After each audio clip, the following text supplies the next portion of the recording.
And as we're finding out this morning, it's more than just a hobby, and there's no one better to tell this story than our own skate dog, Victor Williams. He spoke with San Diego professor Neftalia Williams about the impact and its place beyond the skate park.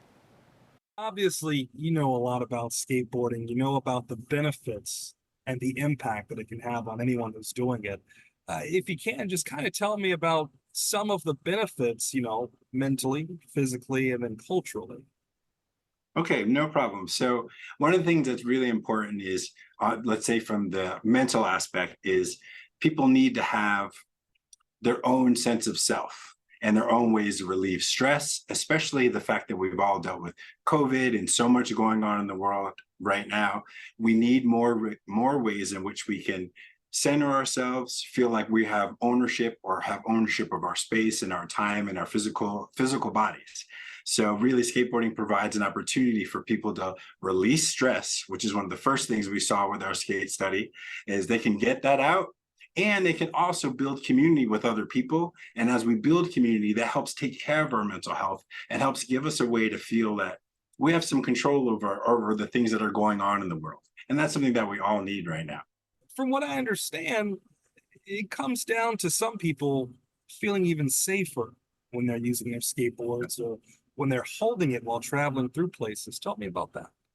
Oh, yeah. So one of the things that's really important is as I was saying, there's so much stress that's going on in the world. What we see is that young skaters who are feeling that when they travel through space and they're carrying their skateboard or they're skating through a space, people might not necessarily love skateboarding or love them as being a skater on their property or out front or all of those things.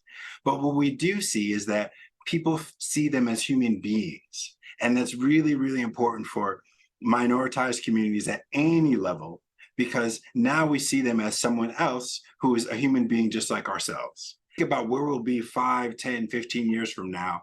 We have our Center for Skateboarding, Action Sports, and Social Change. And part of that is placing skateboarding solidly in academia, so that young people know that they don't have to be a pro skater or a pro athlete in order to participate in skateboarding. They might want to design skatable sculptures like we're working on here. So maybe they're in architecture or engineering, or they might want to be in art and design. So all of those are ways in which skateboarding provides these other opportunities that I think it's really important for people to understand. It's not just about the physical aspect, but really finding a way for young people to see themselves as a designer, as an entrepreneur, or if they just want to skate and have a good time with it. All of those things are there for them in a way that traditional sports might not necessarily give them all of those opportunities. And in skateboarding, it's just a wonderful way to now connect kids to higher education, and that's what I'm working on the most. Wow, what a perspective. Yeah. And if you love skateboarding, I mean, it's just something, it's an outlet, it's just right. So more and more skate parks like that are that great outlet, and they're popping up everywhere. And you could be a designer for it, so I love how he's combining that. We'll be right back with news and a traffic and weather update as well. Stay with us.